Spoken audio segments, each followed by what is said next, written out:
Hello guys, మనకి క్రికెటర్స్లో కనుక ఒకసారి చూసుకుంటే ప్రతి క్రికెటర్కి కూడా వాళ్ళ కంట్రీ తరపున ఆడటం అనేది అదొక ఎమోషనల్ థింగ్. సో మరి ఫస్ట్ మ్యాచ్లో డెబ్యూ చేసే మ్యాచ్లో కనుక చూసుకుంటే కొంతమంది ఫస్ట్ బాల్లోనే అవుట్ అవుతారు, ఇంకొంతమంది చూసుకుంటే కొంచెం సోగా ఆడతారు.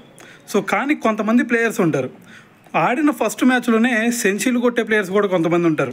అయితే మనకి ఇప్పటి వరకు మొత్తం చూసుకుంటే ఫస్ట్ మ్యాచ్లో, అది కూడా ఓడీఐస్లో సెంచరీతో స్టార్ట్ చేసిన ప్లేయర్స్ ఎవరన్నా ఉన్నారా అంటే మొత్తం 5 ప్లేయర్స్ ఉన్నారు.